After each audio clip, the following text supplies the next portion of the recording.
Hola, buenas tardes. Arrancamos ya con el último panel, que va a ser el panel más abierto, el panel de coloquio, en el que ya aterricemos el enfoque jurídico que hemos visto en la mesa anterior a las consecuencias concretas de estas normas para la libertad de expresión, para la libertad de creación y para el periodismo y nuevas formas periodísticas. Para ello tenemos en la mesa a Estefan Grueso, que es documentalista, autor de algunas obras que han sido fundamentales para que la sociedad entienda conceptos como la cultura libre y la importancia de compartir contenidos, como Copiad, copiad, malditos.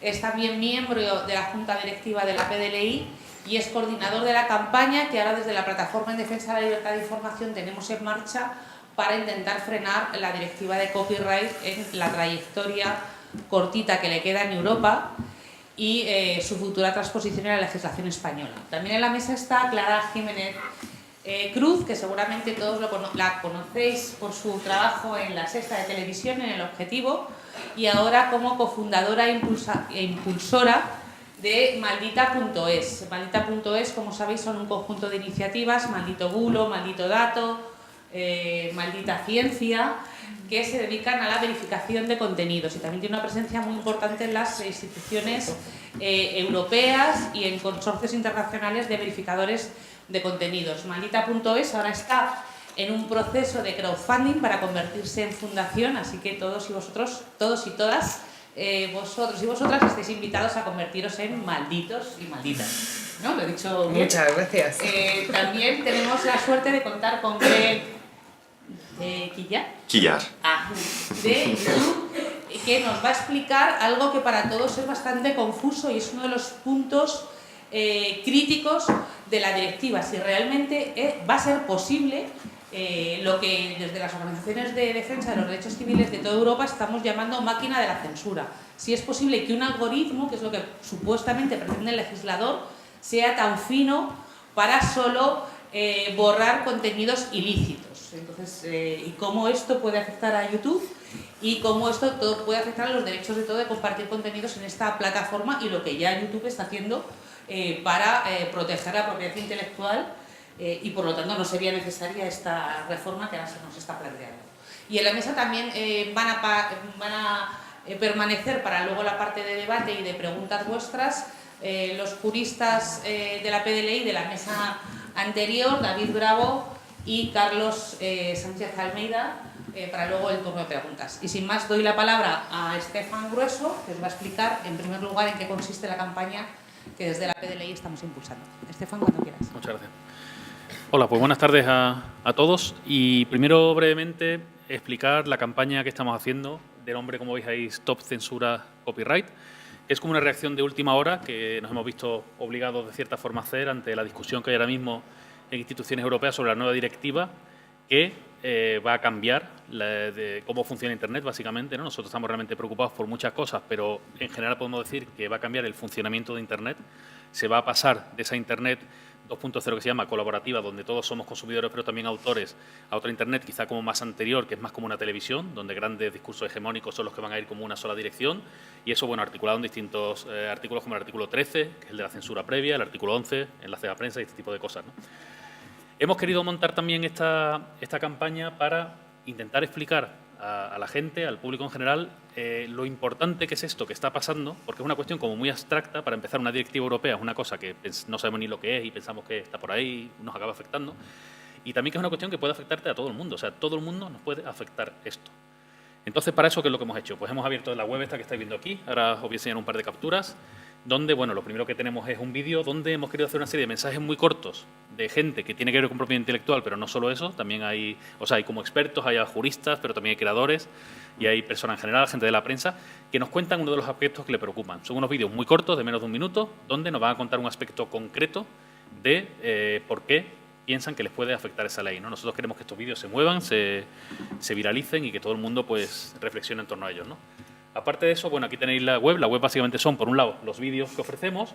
Por otro lado, tenemos también una serie de textos que vamos a ir sacando. El primero recomiendo que lo leáis, de nuestro jurista, el director legal, Sánchez Almeida, que es una especie de relato de ficción, pero que cuenta una cosa que te podía pasar, que además es similar a lo que, bueno, se ha contado ahora mismo en la mesa de alguien que le ha desaparecido la música de su boda, del vídeo de su boda. De repente el vídeo de su boda lo tenía desde hace no sé cuánto en YouTube y un día de repente no se oye. Bueno, cuestiones como de este tipo, ¿no? Entonces, os aconsejo que leáis el relato de nombre Algoritmo Obsoleto, porque realmente es interesante y os puede realmente conectar con ese peligro que nosotros vemos y que pensamos que es muy real, de lo que puede pasar. Por último, aquí se ve, bueno, tenemos como unos tweets preconfigurados que puedes hacer clic y compartir porque queremos que la gente se involucre, queremos que se mueva. Y arriba no se ve muy bien, pero es un enlace a un Drive que hemos preparado con todos los contenidos. Te vas a esta carpeta de Drive y aquí realmente pues encuentras todo tipo de memes, todo tipo de cartelas para poder compartir los contenidos. Nosotros queremos que esta campaña sea de todas y todos y sencillamente proponemos estos contenidos, estos lemas y estas reflexiones de la gente con la que hemos hablado, pero queremos que todo el mundo participe. Sobre todo queremos que la gente se entere que esto está pasando y que la gente comprenda la importancia que tiene. Ahora, si os parece, os voy a poner el vídeo resumen de la campaña, que es un vídeo nada más de 4 minutos, donde intentamos de cierta forma resumir algunos de los posicionamientos que tenemos y de los miedos que también tenemos al respecto. Así, si podéis apagar la luz, por favor. El legislador comunitario europeo en su día y también el español entendió que era importante preservar la esencia de esa Internet que se llamó en su día 2.0, colaborativa. El problema que tiene la directiva, y en concreto el artículo 13, es que ataca la esencia misma de la Internet que conocemos. La Internet que conocemos se basa precisamente en que los ciudadanos tienen una condición doble de consumidores de contenidos, pero que al mismo tiempo aportan y crean contenido.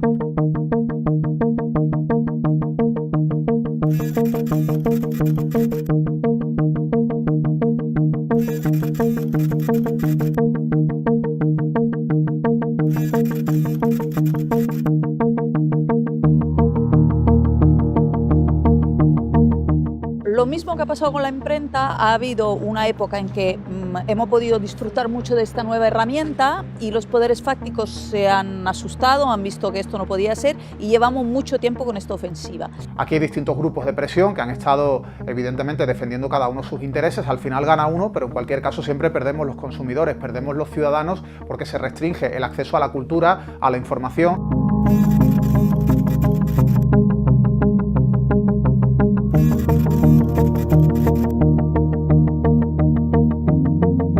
Todo lo que es censura de páginas en Internet entra en conflicto con el artículo 20 de la Constitución, que reconoce el derecho a la libertad de creación, de expresión, reconoce además que solamente el Poder Judicial puede secuestrar publicaciones. Trasladar la responsabilidad al ámbito de las plataformas sobre la base de criterios jurídicos o de previsiones jurídicas muy amplias, muy vagas, puede dar lugar a bloqueo de gran cantidad de contenidos que en absoluto estarían violando derechos de propiedad intelectual. Volvemos otra vez a tiempos pasados, esos tiempos en los que se ponía por encima los derechos de autor, por encima de la libertad de expresión y por tanto de la libertad de información, ¿no?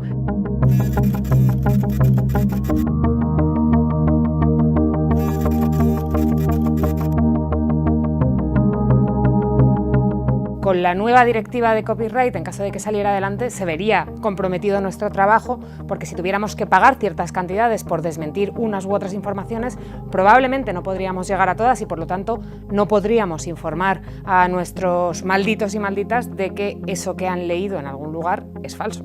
Nosotros llevamos mucho tiempo entendiendo que la remezcla puede ser una herramienta de creatividad para el uso y lectura de medios y de fomento de la alfabetización mediática, y ahora mismo con estas nuevas propuestas legislativas automáticamente todo ese tipo de cuestiones pueden quedar apagadas, ¿no? Porque no se va a permitir ni siquiera compartir, no es una cuestión de que pueda ser ilícito o no, sino que directamente no se va a poder hacer. Esta directiva, que ahora está a punto de aprobarse, entendemos que pone radicalmente en peligro este escenario en el que los ciudadanos, los medios de comunicación y nuevas formas de informar tenían plena libertad para ejercer estos derechos. Y ese Internet que conocíamos como este campo de encuentro, campo de intercambio de conocimiento, de experiencias, va a quedar mucho más como si fuera una televisión. Un Internet con unos contenidos controlados, unos contenidos mainstream, en el cual cualquier tipo de voz discordante, cualquier tipo de relato alternativo puede ser fácilmente eliminado.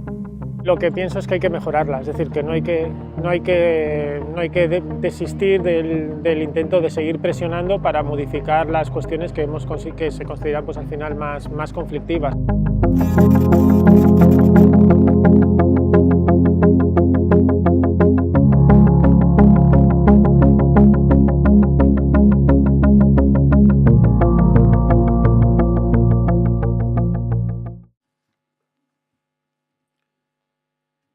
Bueno, pues esto es un poco el... Este es el vídeo de la campaña donde queremos resumir un poco a algunas de las personas que hemos participado. Vamos a hablar con muchas más. Queremos trasladar el mensaje. Queremos, sobre todo, lanzar ese subversivo pensamiento de que hay que informarse. Esto es una cosa que está pasando, es una cosa importante, es una cosa que nos afecta. Tenemos que informarnos y después, según nos parezca lo que conozcamos de la realidad, tenemos que actuar. Así que solo os pediría, por favor, de echar un vistazo al hashtag, participad en redes, enteraos de lo que está pasando y actuar en consecuencia. Muchas gracias.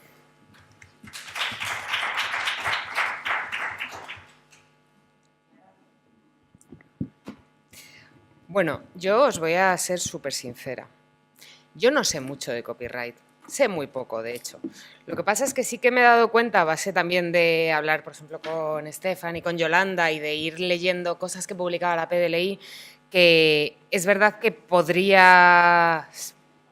Para empezar, no sabemos muy bien cómo va a salir esto, ni qué todo se está hablando a día de hoy, todo se está tramitando, pero es verdad que podría afectar, por ejemplo, al trabajo que hace Maldita en varios niveles. Por un lado, es un poco lo que contábamos en el vídeo, ¿no? Nosotros al final cogemos elementos con derechos de autor de otras publicaciones, son mentiras con derechos de autor, pero los tienen, y las desmentimos. Y eso podría llevar, por ejemplo, a que esas webs, voy a evitar llamarlo medio de comunicación porque creo que no lo son, esas webs podrían denunciarnos porque estemos afectando a su imagen, a la publicidad que son capaces de vender, etcétera, etcétera. Eso, de hecho, ya pasa a día de hoy, ya hemos recibido alguna denuncia, pero podría pasar directamente con un proceso administrativo en el que se nos cerrase el acceso a maldita.es sin que realmente hubiera un juez de por medio y sin que pudiéramos pararlo como hemos hecho hasta ahora, ¿no? A mí esa es una parte que me preocupa. Y luego hay otra que entronca un poco, os decía Yolanda al principio, yo formo parte del grupo de expertos de la Comisión Europea contra la desinformación y en ese grupo de expertos hemos hablado mucho de cómo legislar contra la desinformación, ¿no? Y una de las cosas que surgen, y seguro que ahora hablamos más de eso, es que las plataformas se tienen que hacer responsables de los contenidos que se comparten en ellas. Cuando hablo de plataformas me refiero a Google, a Facebook, a YouTube, a Twitter. Eso tiene ciertos problemas, porque si hacemos que las plataformas se responsabilicen de lo que se comparte dentro de ellas, les damos también la capacidad de decidir lo que no se comparte. Y yo, de la misma manera que no quiero que un gobierno sea el que decide lo que la gente ve o deja de ver y instaura una ley antibulos para protegernos de la desinformación y lo que actúa es como censor, cerrando páginas web, no quiero que YouTube decida lo que veo y no veo. No quiero. No quiero que Facebook decida lo que es desinformación y lo que no lo es. Porque creo que tengo tanto derecho a informarme como a desinformarme y es una decisión que tengo que tomar yo. Y ver o no ver lo que quiera ver o no ver. Y uno de los problemas de la directiva de copyright es que si decidimos que las plataformas son las responsables de los contenidos y que tienen que bloquear en base a que algo tenga o no tenga derechos, les estamos dando la capacidad de bloquear lo que quieran.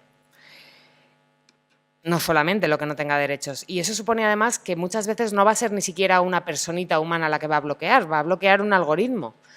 Y yo no sé si os acordáis de aquel experimento que hizo Twitter en el que soltaban a un bot que no sabía nada y entonces le dejaban que se nutriese de Twitter para saber cómo actuar y terminaba siendo un bot nazi. Pues eso me pasa a mí con los algoritmos, que me dan miedo que se conviertan en nazis a base de aprender cómo actuamos los humanos. Y no me convence mucho la idea. Entonces, creo que tenemos que tener un montón de cosas en la cabeza a la hora de hablar de esto y de concienciarnos de que la directiva de copyright nos va a afectar en diferentes niveles, de diferentes maneras, pero que seamos conscientes que como periodistas nos va a afectar a nuestro trabajo, como ciudadanos nos va a afectar a lo que consumimos.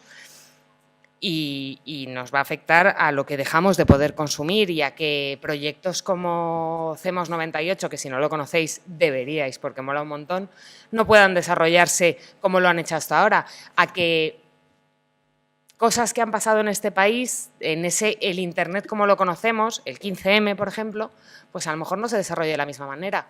Y eso al final es la evolución de este país. Yo creo que es importante que seamos conscientes de eso y que legislar Internet es muy complicado y que todas las ideas que se han propuesto hasta ahora tienen que ver con censurar de alguna manera. Y hay que tener mucho cuidado cuando nos vienen con esas ideas. Yo lo voy a dejar aquí.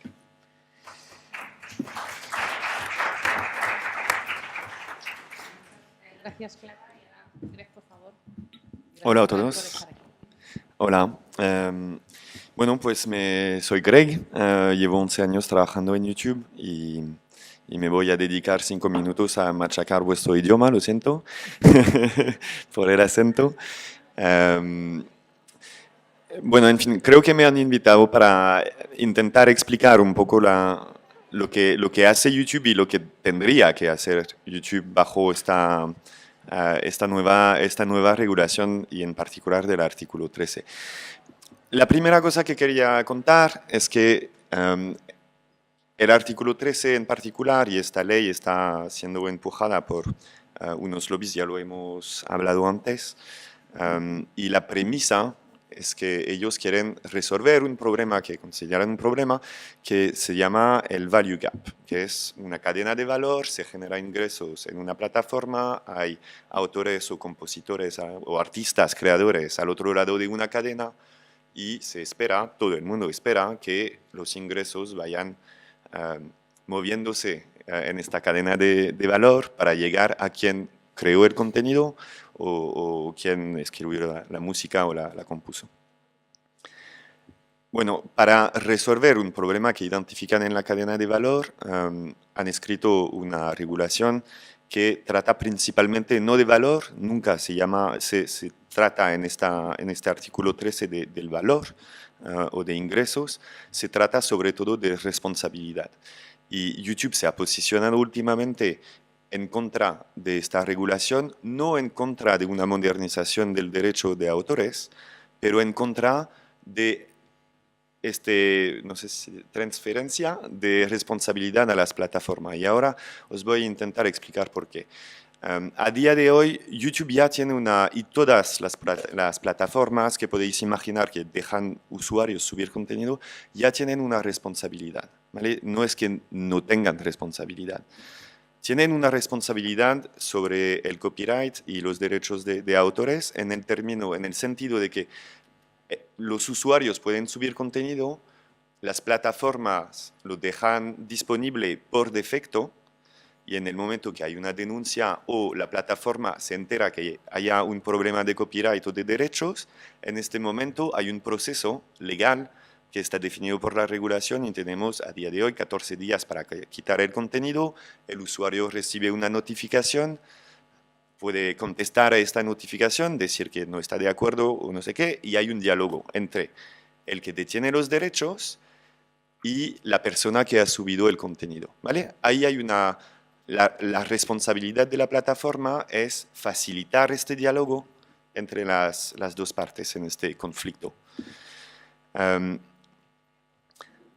Bueno, como os podéis imaginar, sería imposible en YouTube.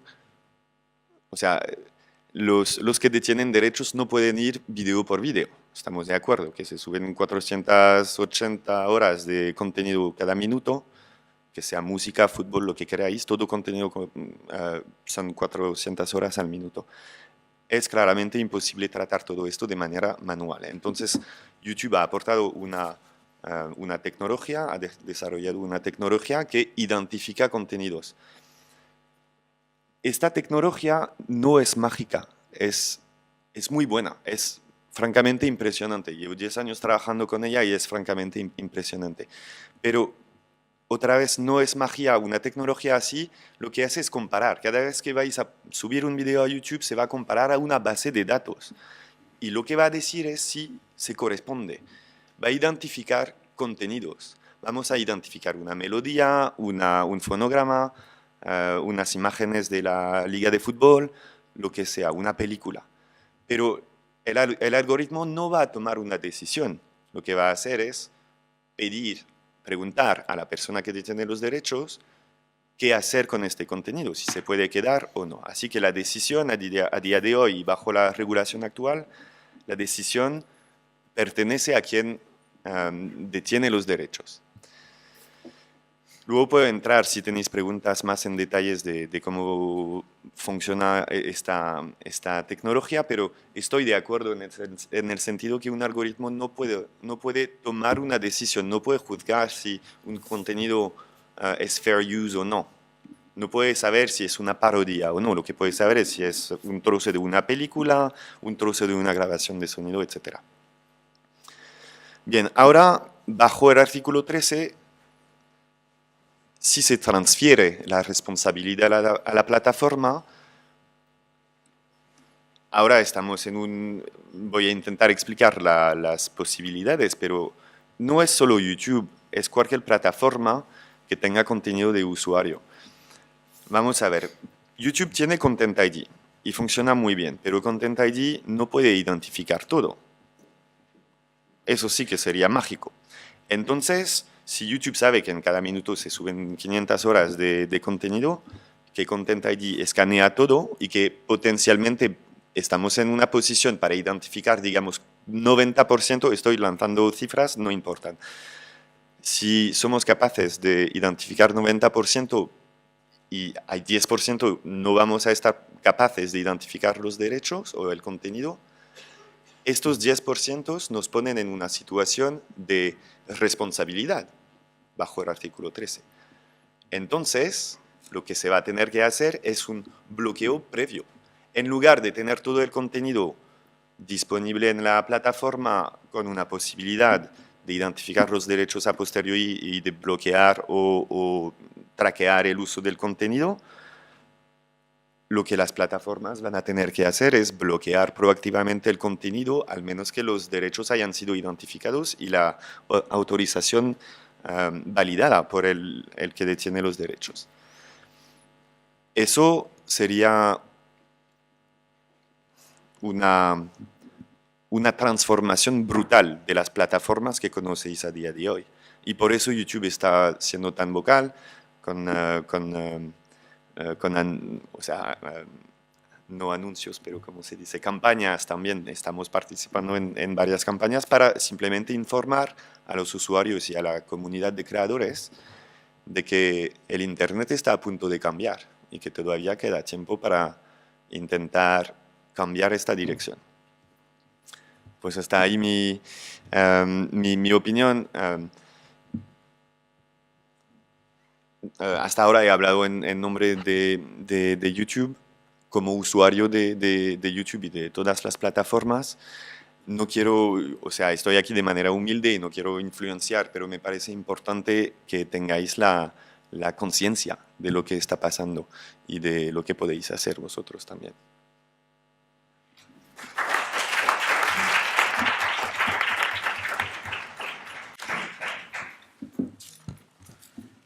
Muchas gracias, Greg. Yo también, como complemento a tu intervención, os invito a todos a ver los pequeños vídeos y los documentos que estáis difundiendo para explicar cuáles son las consecuencias concretas, ¿no? Porque a veces es un poco lo que nos cuesta aterrizar y sobre todo tal vez a la gente más joven, que siempre hemos tenido un Internet abierto, un Internet colaborativo, y a lo mejor en el Internet en que ya no podamos subir nuestros contenidos, eso se va a acabar. Sí, hay muchos vídeos. Invitemos a que vean los vídeos y las explicaciones que estáis dando, si resumes un poco cuáles son los mensajes principales de esta campaña. El mensaje principal es advertir al público y a la comunidad de las consecuencias, ¿cómo se ha dicho en español?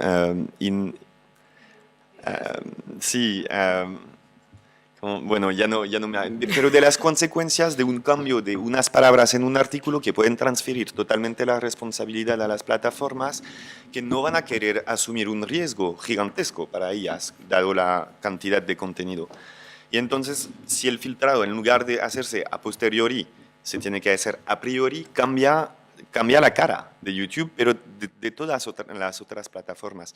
O sea, Facebook y Twitch y todas las plataformas o Instagram que dejan subir contenido a los usuarios van a ser afectadas. Sobre los videos, hay un montón de videos de creadores de YouTube que, os lo digo de verdad, que no han sido escritos por YouTube, han usado ellos la plataforma para hablar de su visión del artículo 13, y me parece que es probablemente más interesante ir a escuchar a estos creadores que son parte de una comunidad y saber lo que ellos opinan de esta nueva regulación.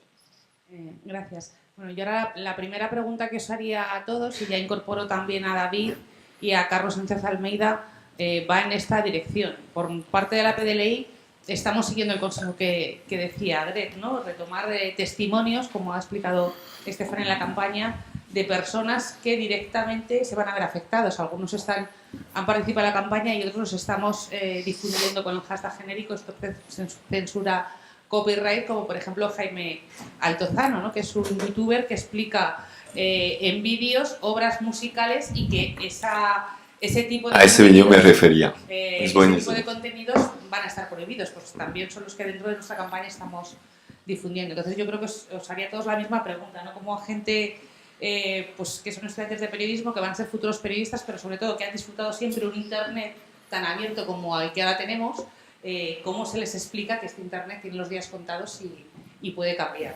Yo creo que es una pregunta que os hago a todos y ya también incluso podéis entrar en debate vosotros mismos. Quien quiera, Estefan. Sí, yo creo que hay una cuestión importante y se trata como de explicar determinados conceptos, que la gente como lo entienda, ¿no? Hablamos mucho de algoritmo, pero eso de algoritmo yo creo que hay que explicar qué es lo que es. Hay mucha gente que no sabe lo que es un algoritmo. Entonces los algoritmos, de forma fácil, podemos decir que son esa especie de máquinas que con una programación que tienen y unos criterios que les ponen, pero también con su propio aprendizaje y su propio criterio, no es que sean inteligentes, pero muchos de ellos aprenden de ellos mismos, este tipo de cosas, son los que deciden lo que está bien y lo que está mal, lo que se puede subir a Internet y lo que no. Y realmente los algoritmos son cosas que, bueno, todo esto existe ya, como ya ha dicho Greg, todo esto ya lo viene haciendo YouTube, este control del contenido se viene haciendo a posteriori y según marca la ley, no hay nada nuevo, pero son algoritmos realmente que fallan, ¿no? Hay algoritmos que fallan, hay algoritmos que son tontos y hay algoritmos que son crueles. Voy a coger 3 ejemplos para explicar un poco problemas que tengo yo con algoritmos y miedo me da que esos algoritmos decidan a priori y en forma de censura lo que yo puedo ver o no. El primero es precisamente de la plataforma de Greg de YouTube, donde yo hace ya bastante tiempo, por unas cuestiones de otras historias en las que estaba, ¿os acordáis en la playa del Tarajal, que hubo la cuestión esta de unos inmigrantes que entraron, la Guardia Civil, hubo unos muertos? Hubo un momento que la Guardia Civil liberó una serie de vídeos de las cámaras de seguridad, que lo liberó en dominio público. Esos vídeos eran de todos. Yo, por cuestiones políticas o por lo que fuera, cogí esos vídeos y los subí a mi cuenta de YouTube. Eran a lo mejor 7 vídeos, todos iguales, que son cámaras en blanco y negro de estas térmicas que no se ve nada. De esos 7 vídeos, 4 están bien, 2 están impugnados por no sé qué de copyright y no se ve no sé cuánto, y 1 lo tiraron también por copyright. Ese algoritmo falla, claramente falla. Es un material que es de dominio público y falla, ¿no? Otro que ha pasado hasta hace ahora, o sea, que está pasando, yo creo de hecho que sigue pasando, que este es el que llamo yo un poco el algoritmo un poco tonto. No sé si habéis visto últimamente en la red social Twitter muchas cuentas que se cierran porque usan la palabra mato precedida de la, le, te o lo. Esto tiene que ver pues, con el discurso del odio, con este tipo de preocupaciones que tenemos todos y tienen también las plataformas, pero alguien ha decidido, o no sé si el algoritmo lo habrá hecho solo, yo entiendo que es alguien que ha decidido que eso de decir yo te mato, la mato, está feo y entonces te suspendo la cuenta. Y se dan cuestiones realmente trágicas, o sea, y muy, muy estúpidas incluso, ¿no? Desde luego, primero, este lenguaje coloquial que tenemos, si no vienes a mi cumpleaños te mato, cuenta suspendida, vaya por Dios. Como este señor me cate lo mato, cuenta suspendida. Y había uno que me hizo especial gracia porque ya era una cuestión que era un lenguaje bastante claro, pero se refería a la ministra Mato. Entonces era, la Mato ha declarado que te cuenta suspendida. Bueno, este es como el algoritmo tonto. Y otra cuestión que está pasando también, que además es de hoy mismo, es un tuit que vi esta mañana que me ha impresionado mucho, es una periodista o alguien que trabaja en el Washington Post que estaba embarazada y ha perdido el niño que iba a tener, ¿no? Entonces esta señora cuenta, de hecho ha hecho una carta abierta a determinados proveedores de contenido o a determinadas plataformas, Twitter, Facebook, Instagram, diciendo que la carta venía a decirle algo así como yo iba a tener un hijo, me quedé embarazada, yo quise compartirlo con el mundo, era un motivo de alegría, lo comenté y tal, pero resulta como que este hijo ha muerto. Y ahora lleva no sé cuántas semanas desde entonces recibiendo publicidad de carritos de niños, de productos de niños, ¿no?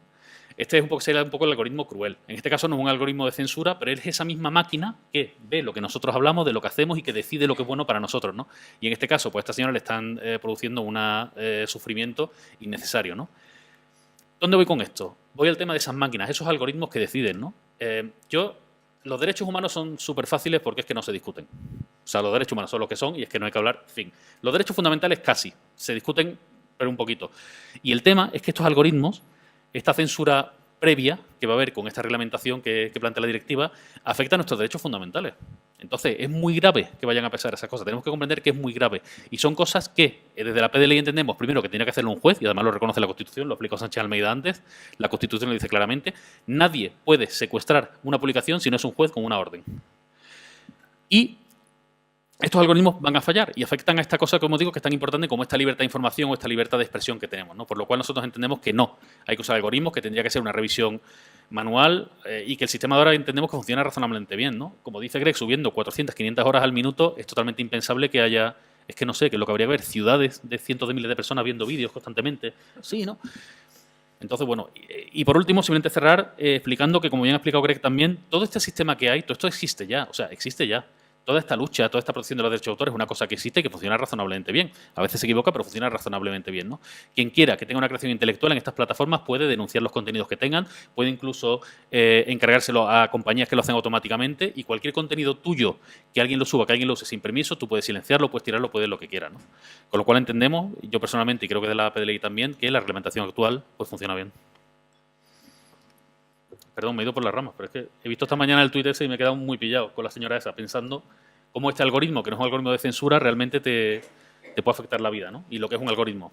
Por eso, hay que explicar las cosas, tenemos que comprenderlas, creo. Muchas gracias, Estefan. Aunque Clara ya lo ha mencionado antes, otro de los aspectos que criticamos desde la PDLI es la paradoja que se produce cuando la Comisión Europea y las instituciones europeas están muy preocupadas por la falta de pluralismo informativo dentro del mercado común. De hecho, la PDLI organizó un evento europeo a principios de este año, Newsocracy, que está precisamente centrado, viajando por varios países. Esta edición se celebró en España y la organizó la PDLI con apoyo de la Comisión Europea, porque la Comisión Europea es consciente de que en el campo audiovisual hay muy pocos operadores, que los grandes grupos mediáticos son grupos multimedia y que al final hay muy pocas empresas que dominan todo el discurso informativo, y precisamente una de las esperanzas para mejorar el pluralismo informativo en Europa y también para encontrar futuras salidas profesionales de los periodistas son nuevos modelos informativos, como por ejemplo el de verificación de contenidos de Maldita.es, pero no el único.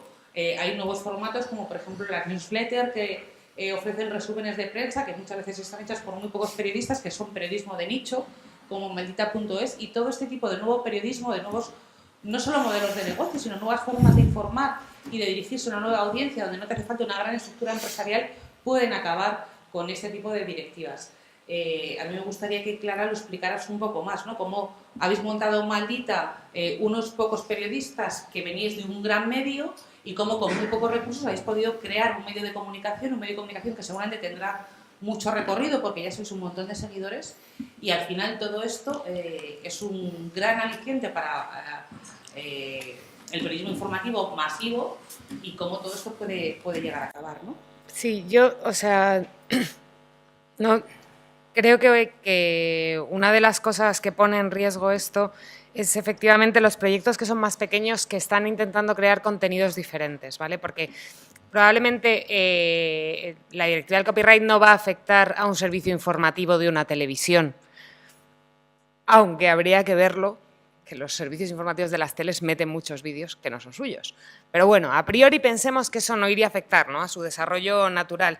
Pero es verdad que muchos proyectos periodísticos que somos más pequeños y que surgimos desde puntos que tienen que ver más con la colaboración, con el análisis de contenidos de terceros o con la reelaboración de contenidos a partir de cosas que ya existen. Es decir, yo no os voy a contar nunca las noticias en Maldita, no es lo que busco hacer, os voy a contar lo que os explica las noticias. Y muchas veces para poder hacer eso necesito basarme en noticias que ya se han publicado y necesito deciros, os voy a explicar en qué consiste esto, pero os tenéis que leer este artículo de tal o este extracto de este artículo de cual. Todo eso se pone en riesgo si no podemos, si no tenemos ese derecho de cita de poder incluir partes de artículos en nuestros contenidos, etc. Y hay una parte ahí que yo creo, o sea, he intentado entrar en eso antes, pero es que a mí me parece importantísimo. Creo que es muy difícil legislar Internet, igual que es muy difícil ganar dinero en Internet. Y precisamente por eso probablemente los proyectos que somos más pequeños estamos buscando diferentes maneras de financiación que no tienen que ver directamente con cobrar porque os pongamos publi en la web o porque os pongamos publi en los vídeos. Preguntadle a algún youtuber si le conocéis, en realidad no se hace rico con la publi que ve la gente en YouTube, se hace rico contándoos que las gafas Ray-Ban son lo más guay. Con eso es con lo que gana pasta. Entonces, hay una parte casi absurda en intentar legislar esos derechos de imagen de una manera tan restringida, que además coarta el desarrollo de la propia cultura popular. Yo... la mitad de los vídeos que veo a día de hoy tienen dentro GIFs o extractos de Los Simpson, que son en parte lo que les da valor, no porque aparezcan ahí Los Simpson, que es una marca reconocida, registrada, etcétera, sino porque Los Simpson forman parte de nuestro pensamiento como personicas que estamos en el mundo. Quiero decir, mi generación ha vivido con Los Simpson, ha nacido con Los Simpson, se sabe los diálogos de Los Simpson y por lo tanto asocia muchas situaciones de su día a día con Los Simpson. ¿Significa que si yo meto a Los Simpson en un vídeo lo hago porque Los Simpson le dan valor a mi vídeo? No, la cultura popular le da valor a mi vídeo. Todas esas cosas las perdemos si esto sigue para adelante, que es un poco una parte de nuestra identidad también y de cómo construimos el lenguaje que utilizamos y cómo nos construimos a nosotros mismos como sociedad y cómo hablamos unos con otros. Bueno, ya para venirme a este lado de la mesa, ya les preguntaría a David y a Carlos, no tanto como juristas, sino como pioneros de Internet, que completaran este análisis de Clara, pero tengo una pregunta muy concreta, que ¿cuánto hay de esta reforma del miedo de las grandes corporaciones, sobre todo las grandes corporaciones mediáticas, porque tú antes, David, has recuperado algunos titulares periodísticos que efectivamente han sido el caldo de cultivo a estas reformas para tener una opinión pública preparada, pero tampoco eran inocentes. ¿Cuánto hay del quién se ha comido mi queso, del modelo viejo periodístico, cuando hemos visto un desplazamiento de la publicidad de los medios tradicionales a otros modelos de publicidad, y querer recuperar de una manera artificial no solo la audiencia que habían perdido, sino el negocio que habían perdido? Entonces, ¿cuánto hay de hipocresía y de querer recuperar ese queso que habían perdido en un entorno que nunca han entendido, que siempre han atacado y que de una manera artificial, con normas que van a acabar con nuestros derechos, quieren recuperar un modelo de negocio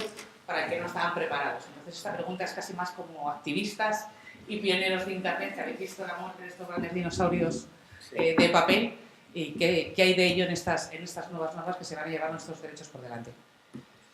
Bueno, yo creo que hay mucho de eso y se da en dos sentidos. Yo creo que, por un lado, Internet es el principal competidor en reclamar la atención de los ciudadanos ante o contra la televisión, los periódicos o medios de información unidireccionales, y que lo que hace que compita tanto y tan bien es el hecho de que Internet le da un papel a los ciudadanos distinto del papel de consumidores pasivos de información que le da la televisión, la radio, la prensa. Mientras que en esos medios de información el ciudadano lo único que hace es que lee y no participa, lo atractivo de Internet, y sobre todo la que se llamó Internet 2.0, es que le decía al ciudadano: tú no solo oyes y ves, sino que también aportas.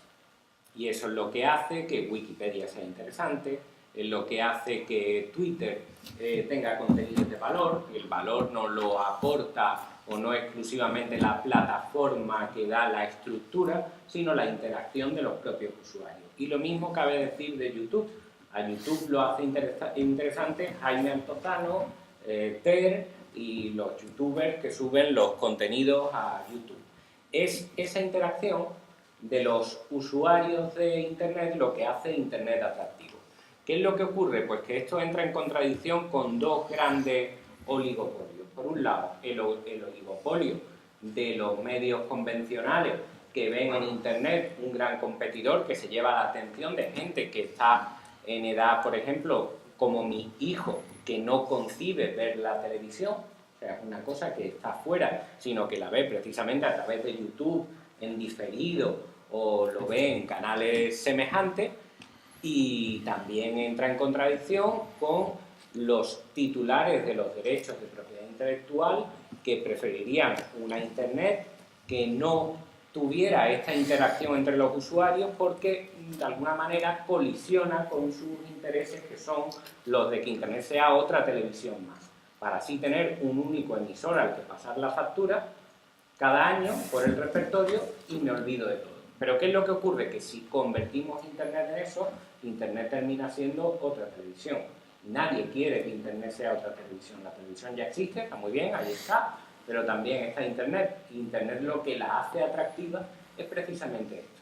El artículo 13 hace peligrar esa forma de construir Internet.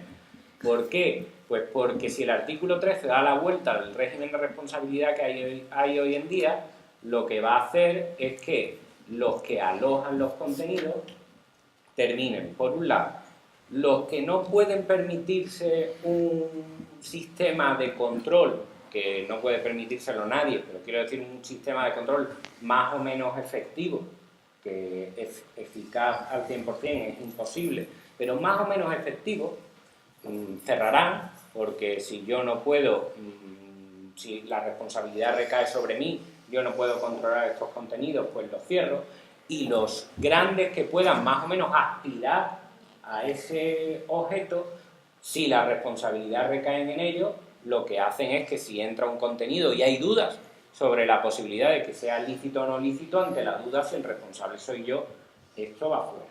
Entonces lo que ocurre es que mucho contenido que podría ser perfectamente lícito, ya sea por algoritmos o ya sea por una decisión humana posterior que decide que ese contenido es peligroso porque ya el responsable es él, lo que nos encontramos es que el problema de que haya intermediarios y que sean los usuarios los que alimentan esos contenidos desaparezca y sea ya un modelo unidireccional, que es lo que realmente se pretende.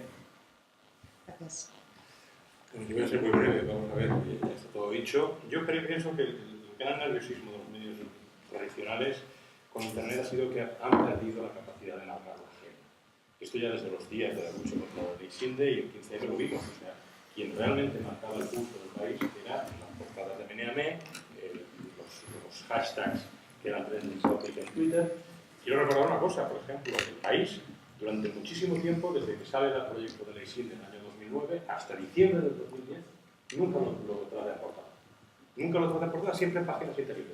Y de repente, cuando los internautas protagonizan un cierre de páginas en protesta que nos llevan a negro, se difunde por las redes, Twitter y Facebook se encienden contra la ley Sinde, y el 21 de diciembre del año 2010, el gobierno de Zapatero pierde por primera vez una votación parlamentaria, que fue la ley Sinde. Al día siguiente, el país daba esa noticia importante. Habíamos conseguido marcar la agenda hasta el punto de establecer una nueva portada del país a algo que habían estado escondiendo durante todo ese tiempo. Ese es el verdadero miedo que tienen los medios, el perder la capacidad de marcar la agenda, el que los nuevos creadores, que los tuiteros, los youtubers puedan marcar la agenda. Y en este sentido, pues, lo que hay que ver es, también por otra parte, la inmensa capacidad de creación que tienen ahora los youtubers, la influencia que tienen, y en este sentido me va a permitir David que haga una mención a un personaje muy particular, un youtuber muy particular, que es su hijo, que se llama Mario. Mario explica videojuegos en YouTube. Bueno, pues esos videojuegos, esas pequeñas crónicas que hacen de partidas online y demás, pueden desaparecer. Pero pueden desaparecer las de Mario y pueden desaparecer las de cualquier otro creador de contenido.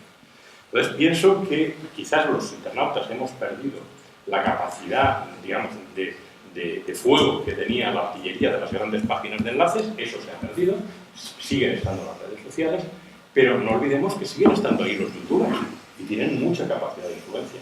Tendrán más capacidad de influencia cuando tributen en España, también hay que decirlo. Porque una cosa es el youtuber que está aquí trabajando, está viendo los problemas del país, y otro es el que se va a Irlanda o el que se va a Andorra y deja de tributar aquí.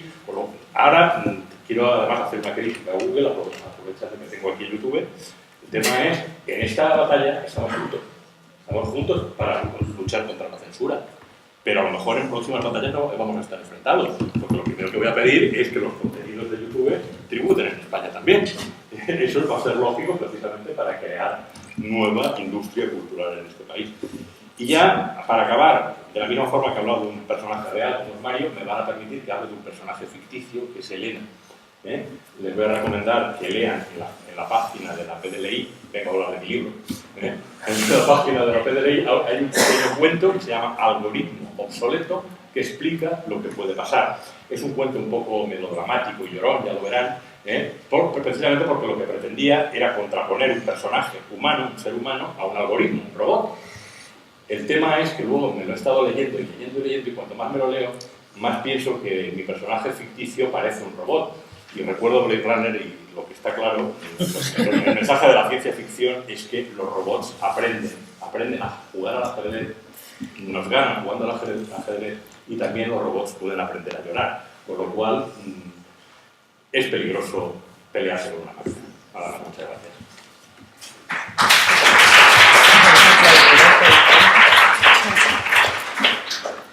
Nos queda media hora de mesa y ya paso a preguntas del público. Simplemente una ampliación como PDLI, algunas de las reflexiones que aquí se han hecho. Es cierto que uno de los problemas que más nos preocupa, aparte de los que hemos ido ya mencionando, es efectivamente, y quería enfatizarlo, la capacidad o la responsabilidad de control de contenidos que recae sobre las plataformas. Y anticipar que ahora estamos hablando de copyright, pero esta responsabilidad no se limita solo a esta norma. Hay dos nuevas normas en proyecto, como es la Directiva de Servicios Audiovisuales, que se está preparando, y el Reglamento Europeo, que además es un reglamento de aplicación automática sobre contenidos terroristas online, que también la parte más peligrosa de estas dos nuevas normas es precisamente esta, que establece la responsabilidad de control de contenidos a las plataformas, y las plataformas como entidades privadas, por un lado, antes de ver peligrado su cuenta de beneficios, van a censurar y borrar por defecto, y en segundo lugar supone una privatización del control de contenidos de Internet a este tipo de empresas. O sea que retomar y enfatizar lo que habías comentado, Greg, antes, y que nuestra preocupación no es solo respecto al copyright, sino también a futuras normas que tenemos muy vigiladas y que también daremos la batalla, y que también serán batallas en común, aunque otras igual no lo son. ¿Alguna pregunta desde el público?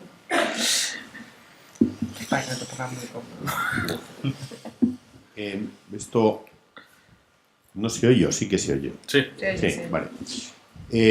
Va dirigido fundamentalmente a Greg Villar. Miedo. Érase una vez, ya que estamos hablando, Carlos, de una historia, empecemos así. Érase una vez una facultad en donde un profesor es un pardillo en temas tecnológicos, pero se le ocurre montar un congreso. Y este aquí que viene la autoridad, el decano, y le dice muy fuerte: cuidado, porque tú has pedido un streaming, y cuidado porque ya hemos sido sancionados. ¿Cómo? Perdona, dime, no entiendo nada. Sí, cuidado con lo que vais a decir, cuidado con lo que vais a proyectar, porque ya hemos tenido problemas de un conferenciante que ha hecho una presentación o ha presentado un vídeo en donde había derechos de propiedad intelectual. Y ya hemos sido sancionados y nos han retirado y no nos dejan acceder. Simplemente esto. 2. Oye, lo que comentábamos hace un momento, la música del vídeo de mi boda ha desaparecido. Otro. Oye, que yo tenía ahí yo hacía unos pequeños vídeos y se me ocurrió meter por ahí una musiquilla y ya no me dan la publicidad de ese vídeo. Pero es que en todos estos casos no se nos han escuchado. Ni a la facultad, ni al que ha organizado el congreso, ni el que se ha tenido la mala idea de casarse y poner, no sé si casarse o poner la música, o el que ha intentado ser un influencer youtuber. ¿Qué pasa con esto? Que las grandes corporaciones, cuando alguien les avisa o automáticamente deciden utilizar la tijera, al menos escúchenos. Ok, yo creo que los tres casos tienen en común que en ningún momento YouTube ha tomado una decisión. No, totalmente. La decisión de mantener un contenido online que ha sido reclamado por temas de derechos, o bloquearlo, o monetizarlo, o sea, poner publicidad. Esta decisión en YouTube siempre es la decisión del que ha reclamado derechos en el video. Si un streaming se ha bloqueado porque había música, por ejemplo, no sé por qué se ha bloqueado, o porque había un uso de un contenido video de un tercero, yo creo que es muy importante que el que detenga los derechos tenga el poder de decidir lo que se va a hacer con su contenido. Un video de la boda con una música, si el que detiene los derechos, que sea el artista que ha grabado la canción o el compositor o el que ha escrito la letra, si uno de ellos decide que el uso de su obra no está adecuado en este video, es totalmente su derecho, es su derecho de autor. Y en este término, YouTube aplica el derecho que se le ha comunicado el que ha creado esta obra. En ningún caso, YouTube nunca decide si va a monetizar. Si mañana usted sube un video que no tenga ninguna música ni nada, este video se va a quedar ahí 10 años sin estar monetizado, porque YouTube por defecto no monetiza. Cada vez que vais a ver publicidad en un video de YouTube es que alguien ha reclamado derechos y ha pedido explícitamente a YouTube monetizar este contenido. Y igual cuando un contenido se bloquea. Es normal que a mí me parece normal que cuando un creador crea una obra, me parece normal que tenga el control sobre el uso de esta obra. Así que no puedo dar una respuesta satisfactoria a un usuario que se queja de que un video suyo ha sido bloqueado. Lo único, la plataforma, y yo creo mucho en esto, tiene que facilitar con herramientas, poniendo a la gente en contacto, pero siempre siendo un tercero y no un juez, ni una policía. Lo que pasa es que la notificación viene de YouTube. YouTube facilita y entonces es YouTube que pone el mensaje, que manda el email, etc. Parece que el mensaje viene de YouTube, pero está pedido por el que detiene los derechos. ¿Bloquear un canal?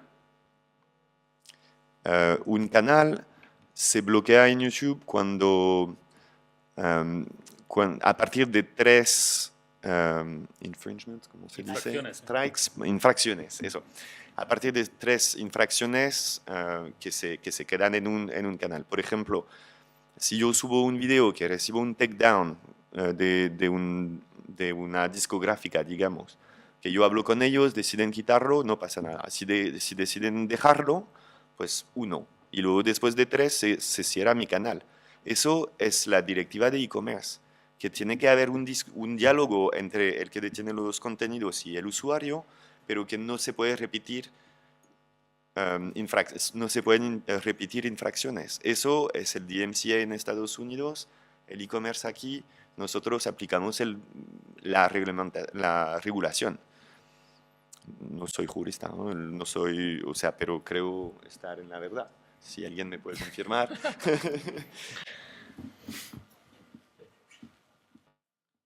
también quería preguntar en relación a lo que había preguntado el profesor.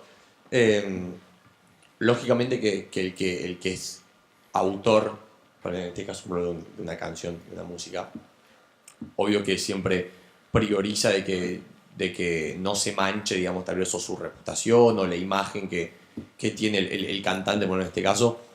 Pero en el caso, como puso él, de un casamiento, una música que estaba circulando en una fiesta que el único objetivo es bailar, divertirse, y no se está dañando ni haciendo una burla, tal vez, o modificando la versión de la canción, y sin ser un objetivo lucrativo, digamos, ¿en qué estaría molestando al compositor o dañando? Su derecho. No sé si alguien es artista aquí o escribe... Yo te pongo un ejemplo de una cosa que a mí me pasa muy a menudo con A3 Media. Yo tengo un canal de YouTube en el que subo mis intervenciones en el Objetivo, subía mis intervenciones en el Objetivo para tenerlas guardadas, porque cuando me voy a otro sitio a buscar trabajo, pues le tengo que poder enseñar mi trabajo a otra gente. A mí sistemáticamente A3 Media me denuncia, a mí, trabajadora de A3 Media, que creo contenido para la cadena y que salgo en esos vídeos, me denuncia por derechos de autor, porque tienen probablemente contratado un servicio a terceros en los que le dicen cada vez que suban algo que es nuestro, le pides que lo bajen. Bueno, el sistema parece funcionar en tu caso, que se detecta el contenido y se reclama. Luego siempre, otra vez, volvemos al tema, un algoritmo facilita las cosas, facilita las decisiones, pero las decisiones son de los que saben de qué tratan. Un algoritmo no sabe, ¿vale? En este caso hay sistemas, Antena 3 podría decir que tu canal no lo quieren bloquear nunca, ponen el nombre de tu canal y ya, el problema resuelto y puedes subir tus videos, guardarlos, Sí, solamente, etcétera. o sea, que simplemente pasa, que no Claro. es que va mucho más allá de que infrinjas o no la imagen de la cadena. Yo al final les estoy haciendo publi, en cierta manera, pero Claro. les da igual. Luego mañana yo grabo un reportaje tuyo, un tema tuyo y lo pongo en YouTube y pido monetización de este contenido, te vas a enfadar un poco, ¿no? Porque, o sea, es normal que se detecten los derechos y que se aplican estos derechos. Luego tú puedes decidir si se puede quedar o no, pero me parece que esta decisión es tuya o, no sé, luego el contrato con Antena 3, pero alguien podrá decidir qué adviene de este contenido. Me parece... Yo, si me permitís, por meter una nota, un par de notas, una jurídica y otra no tanto, por poner el nombre a los actores que realmente intervienen, lo cierto es que nuestro sistema de propiedad intelectual está creado de tal forma que en general el titular del derecho pocas veces es el creador, sino que es la empresa que ostenta los derechos por contrato.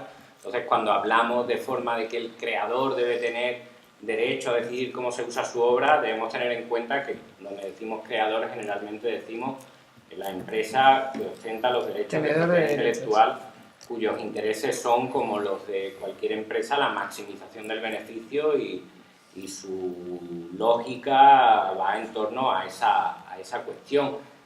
La pregunta de si debe tener derecho el titular del derecho de propiedad intelectual, que generalmente es una empresa y que las multinacionales estadounidenses controlan aproximadamente el 80% de los contenidos que se difunden en el mundo, si debe tener derecho a decidir en cualquier caso el uso, pues no tiene un derecho absoluto. Lo cierto es que en los países de tradición anglosajona está el fair use, que impide que puedan decidir en esos casos en los que se entiende que es un uso lícito, y en países como España, de tradición continental, pues tenemos los límites de la propiedad intelectual que permiten el derecho de parodia, permiten el derecho de cita.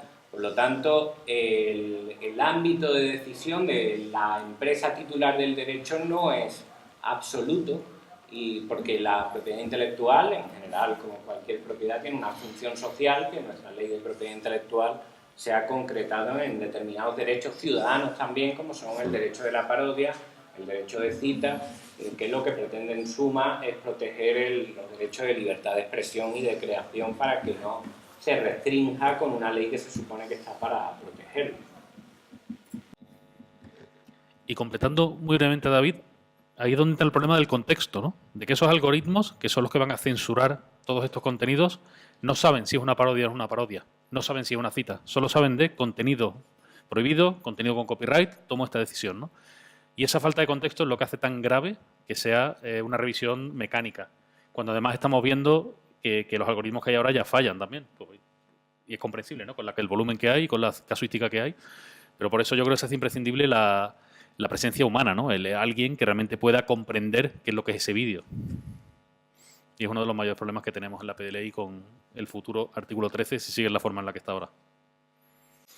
Yo iba a hacer una pregunta justo sobre el tema que estaba comentando David Bravo, de que realmente los titulares de los derechos no son los propios creadores, y como pues decía Clara, ella es la creadora del contenido que produce y sin embargo no lo puede compartir en su cuenta de YouTube. Mi pregunta va también un poco enfocado a qué lugar tiene el fair use aquí, porque en canales como los que comentábamos antes, como por ejemplo el de Jaime Altozano, que a mí personalmente me parece que nos hace un gran favor y es evidentemente un canal divulgativo donde habla de música, eso es evidentemente fair use, vamos, o yo lo entiendo así, y sin embargo no puede poner a lo mejor cortes de canciones, porque a lo mejor en el vídeo que él hace de Rosalía, a Rosalía le encanta y de hecho lo comparte por Instagram, pero la empresa con la que está Rosalía, que creo que es Sony, le denuncia el vídeo porque pone cortes del mal querer.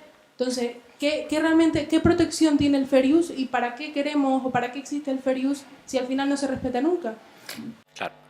Lo que pasa es que el fair use aquí no aplica. El fair use es una construcción que aplica en Estados Unidos principalmente y que tiene una descripción mucho más amplia y vaga, donde se pueden incluir aquello que consideramos un uso justo y tiene una serie de reglas, 4 reglas, que son orientativas, digamos.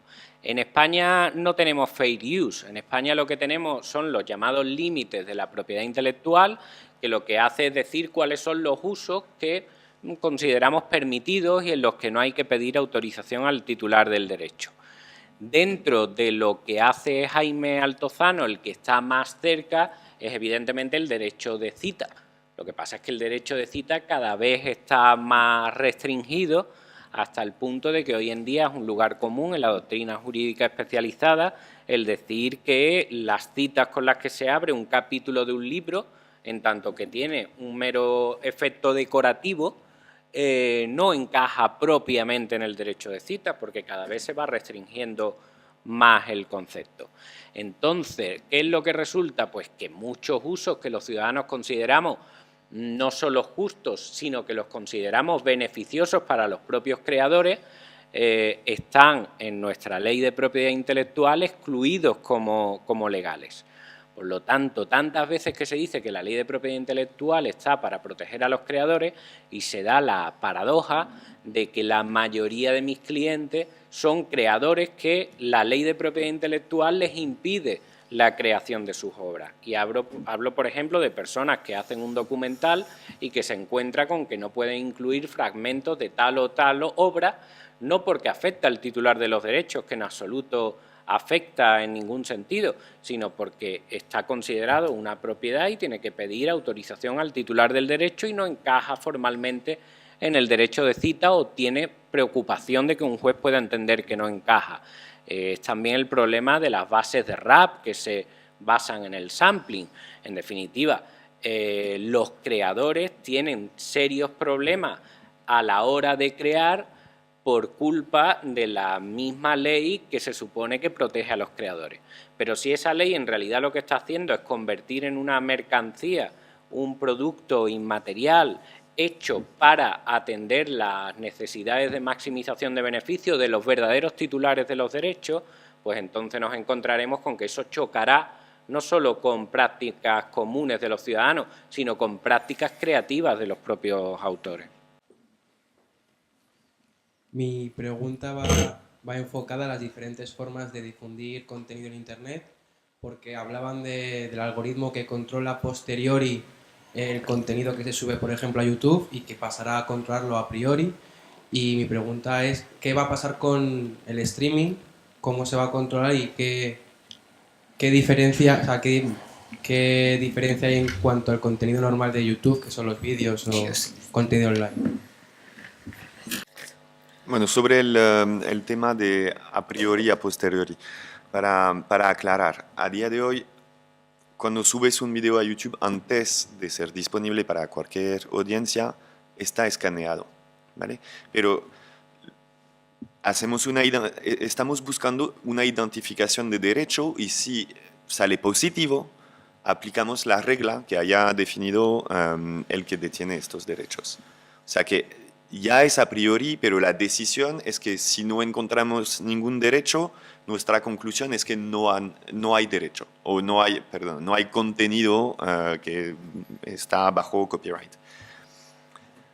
Si la responsabilidad se traslada a la plataforma, lo que va a pasar es que vamos a escanear el contenido, vamos a identificar, si identificamos algo, si sale positivo, pues verificaremos si tenemos todos los derechos ahí licenciados y todo, y si no, tendremos que bloquear el contenido, ¿vale?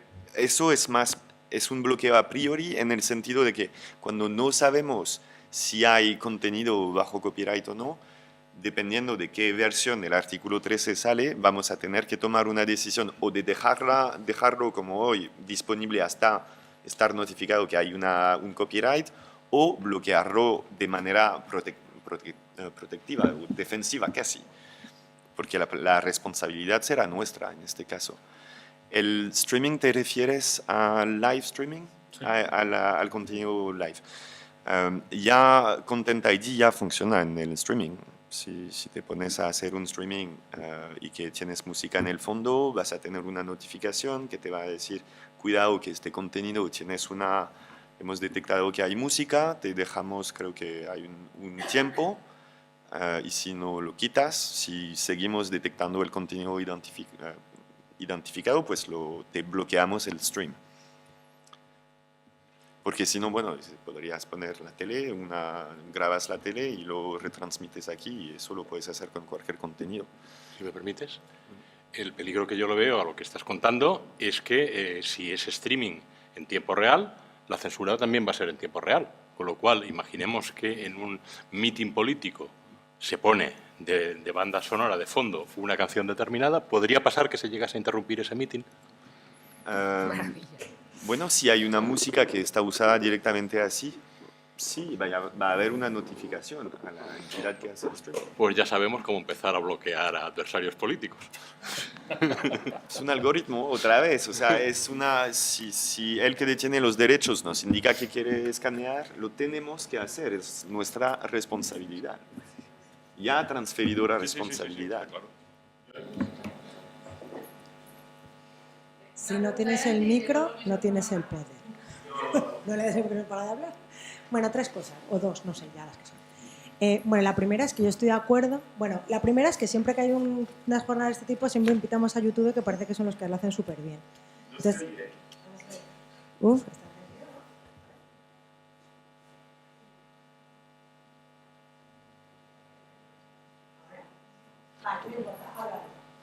Pero habla al micro, es que no se graba. Habla al micro. ¿Quieres sentarte aquí?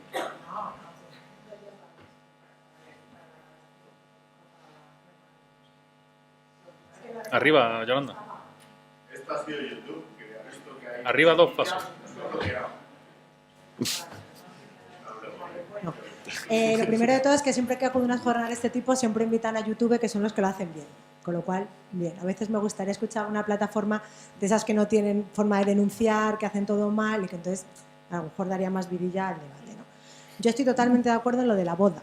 Es decir, si el titular del derecho no quiere que salga su música, aunque sea un evento maravilloso esto de las bodas, tiene el mismo derecho que la señora gorda que está bailando y que tampoco quiere que la saquen y que te han colgado el vídeo en YouTube sin tu permiso ni tu consentimiento.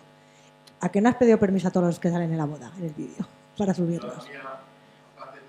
Que no había, yo igual que está en VHS y no se puede subir.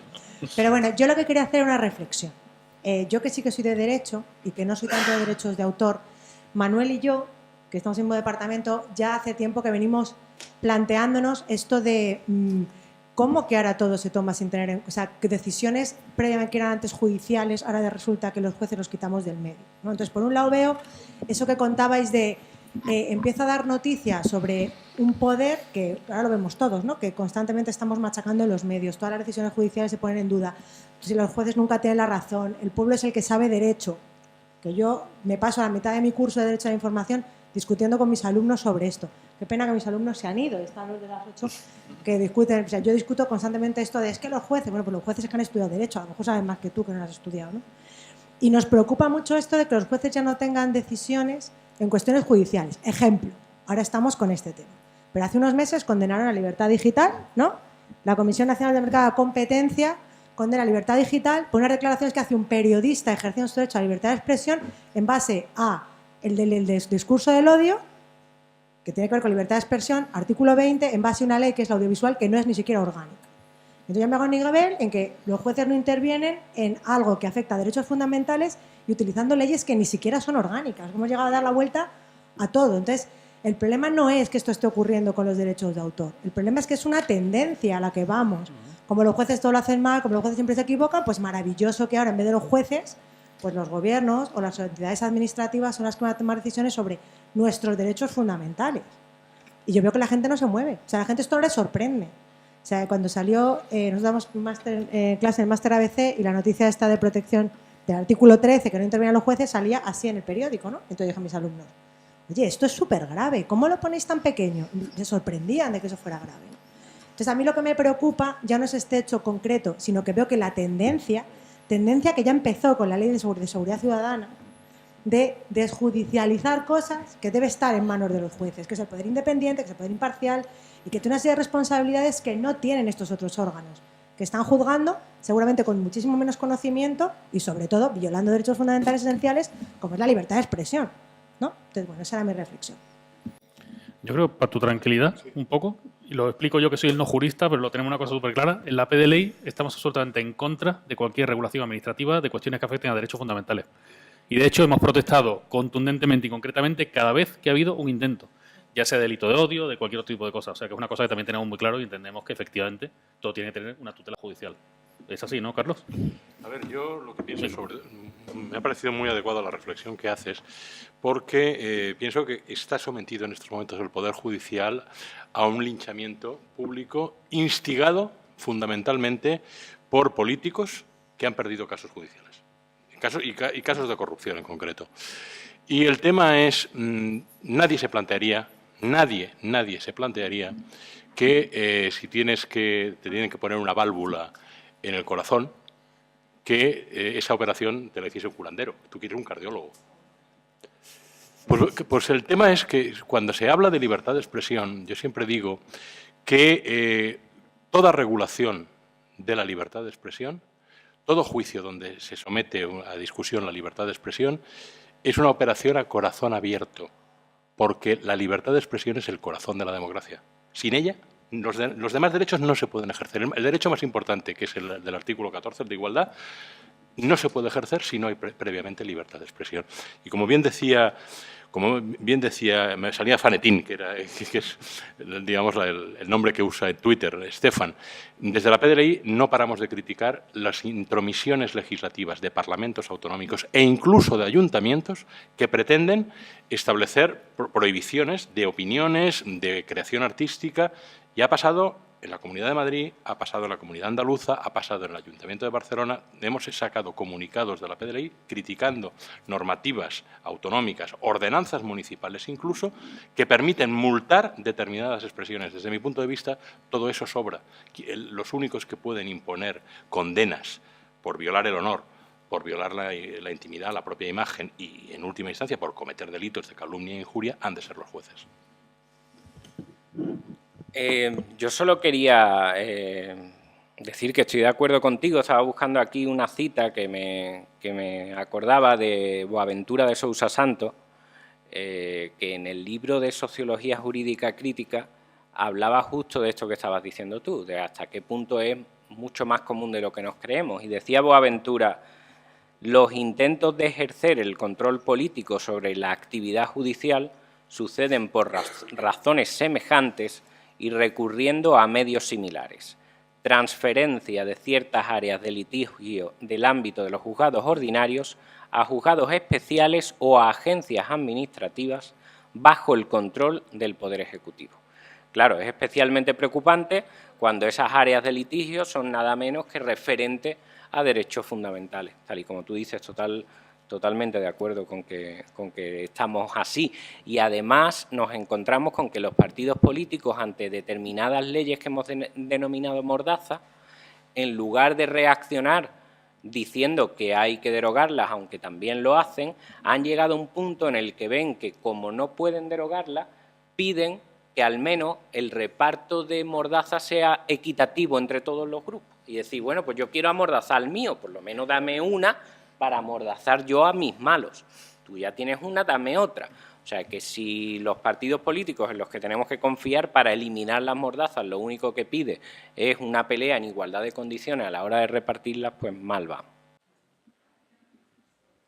Yo tengo una pregunta por lo que ha comentado Clara sobre el peligro que corren los proyectos periodísticos que luchan contra la desinformación, porque no sé si te he entendido, o sea, estamos hablando de que es posible que tú para desmentir tengas que pagar al medio de comunicación que ha publicado esa desinformación. Si yo le quiero citar y sacar su texto y entrecomillarle y usar una información de la que ellos tienen derechos de copyright y yo no, me puede pasar eso.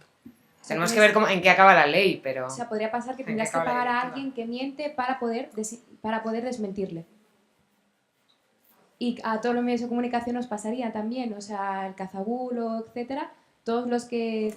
Bueno, no solamente eso, o sea, le pasaría a cualquier medio que tuviera que citar la información de otro medio porque ha publicado una exclusiva para poder contársela a sus usuarios. Vale, pues... E incluso referenciar al propio medio, porque lo que está atrasado es también cuando tú pones un enlace al medio, o sea, estás mandándole gente, ¿no? Ese enlace es el que generaría con el artículo 11 una tasa que bueno, que te coste dinero y que podría imposibilitar tu proyecto dependiendo cómo fuera, ¿no? Y recuerda, o sea, date cuenta que estás como enlazando al propio medio, o sea, estás como mandando gente allí, por decirlo así, facilitando el acceso.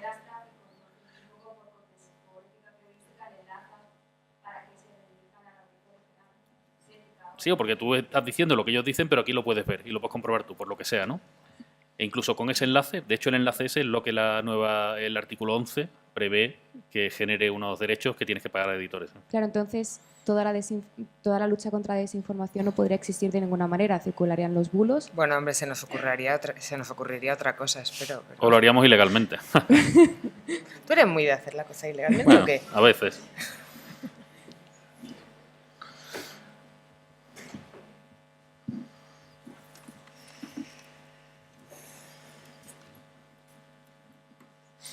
Yo tengo una pregunta para Greg y es, en el caso de YouTube, he estado oyendo mucho debates sobre qué tipo de contenido es el que se va a prohibir o a no permitir publicar respecto al tema de música. Y, por ejemplo, ¿un cover estaría prohibido por esta ley?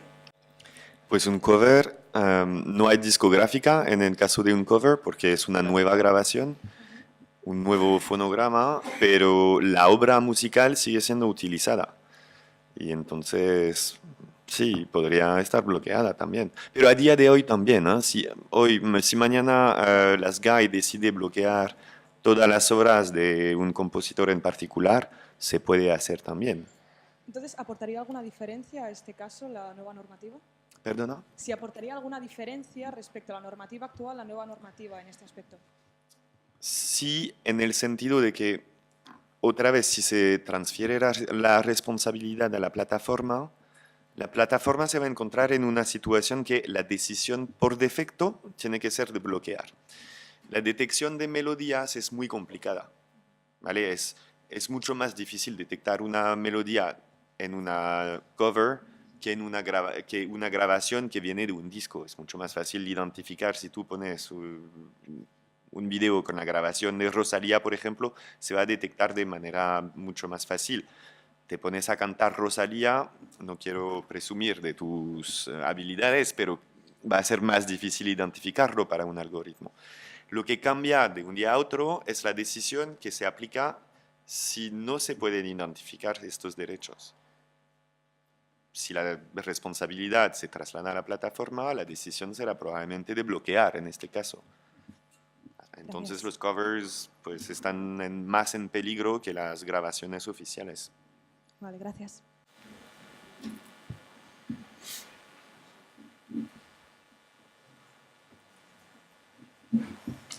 ¿Alguna pregunta más? Bueno, pues hemos llegado al final de esta mesa en tiempo. Ahora quedan los últimos minutos de conclusiones, pero bueno, aprovechando que estamos reivindicando un Internet 2.0, un Internet colaborativo, yo creo que vamos a hacer el panel de discusiones entre todos, en lugar de que al final solo sea la PDI la que como portavoz resuma los puntos principales de esta jornada tan completa. Entonces os pediría a cada uno, como se suele decir en los medios, Clara, un titular o una última reflexión de 1 minuto para entre todos hacer este panel de conclusiones. Si os parece, empiezo por Estefan, que como coordinador de esta campaña del copyright seguro que tiene la conclusión que como PDLI queremos dejar muy clara. Sí, yo tendría quizá 2 ideas al respecto, ¿no? O bueno, una sola idea en realidad. O 2 ideas, vaya. Lo primero, que esto va de un tema que es copyright, que no puede sonar muy lejano, y de una cosa que se llama directiva europea, que hay que transponerla y no sé qué, no suena muy lejano, pero es realmente importante. Entonces, esto es una cosa muy importante. Y la segunda cuestión, aparte de esa importancia, en el sentido que puede vulnerar derechos fundamentales, que puede afectar nuestra vida, la segunda importancia es que te puede pasar a ti.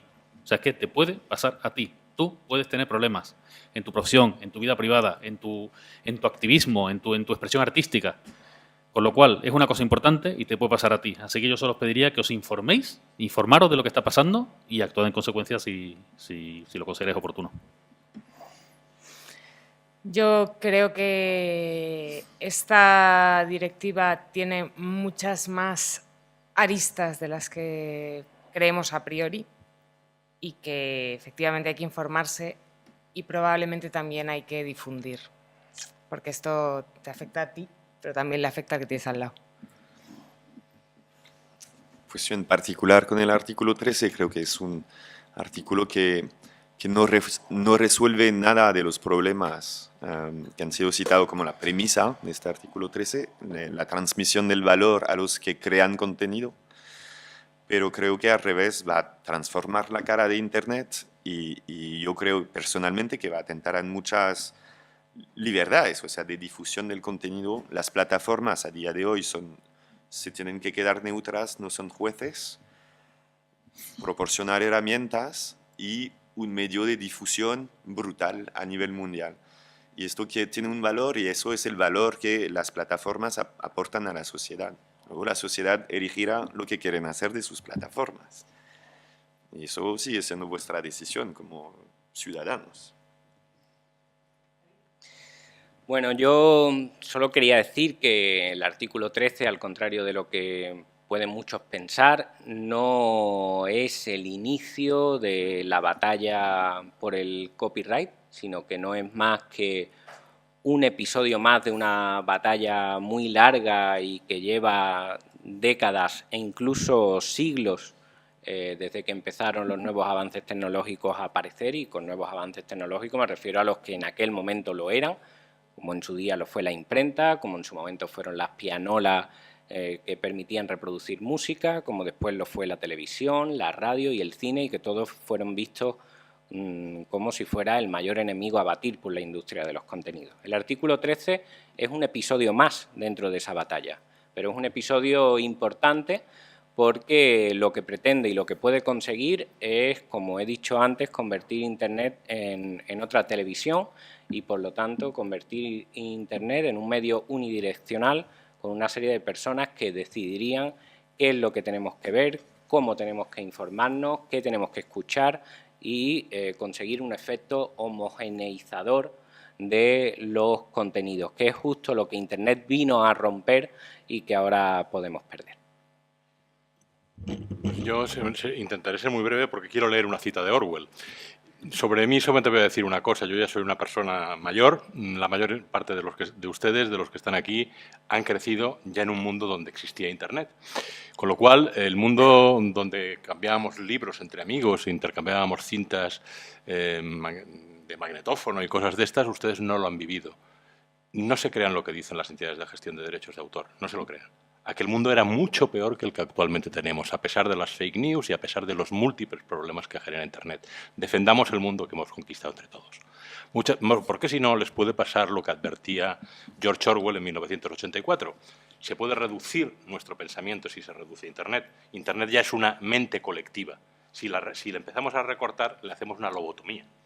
Y lo que nos decía Orwell en los principios de neolengua es que la palabra libre aún existía en neolengua, pero solo se podía utilizar en afirmaciones como este perro está libre de piojos o este prado está libre de malas hierbas.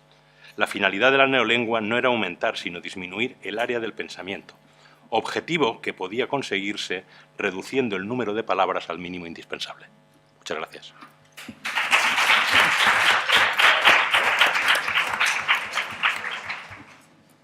Bueno, por parte de la PDLI, poco más que añadir ya en estas jornadas. Agradecer a los departamentos de Derecho de la Información y Sociología Aplicada su contribución, a las profesoras Beatriz, Isabela Serrano, Manu Sánchez de Diego, Luis García Tojar, su empeño en que esta jornada salga adelante. También a la sección de comunicación del Colegio de Abogados de Madrid, que también participa en la difusión de esta jornada. Y como plataforma que integramos a gente, colectivos muy diversos, pues poner en evidencia el gran orgullo de tener a juristas tan expertos y tan conocedores y tan peleones en la defensa de los derechos digitales como David y Carlos, activistas como Estefan y amigos como Maldita.es, que siempre nos acompañan. Y también agradecer el esfuerzo a Greg por haber venido directo de un viaje a esta plataforma. Y gracias a vosotros por estar aquí, por dedicar parte de vuestro tiempo de un mes de diciembre de exámenes a preocuparos por estas cuestiones de derechos fundamentales que nos afectan a todos y sobre todo a vosotros como futuros profesionales del periodismo. Y os esperamos en la página web donde esperamos juntar un activismo colectivo y distribuido en contra de estas nuevas normas, que ahora es el copyright. Pasado mañana van a ser las directivas de servicios audiovisuales y de contenidos terroristas, supuestamente terroristas en Internet, y cualquier otra norma que suponga un control privado y sin intervención judicial de los contenidos, sean digitales o sean analógicos. Gracias a todos.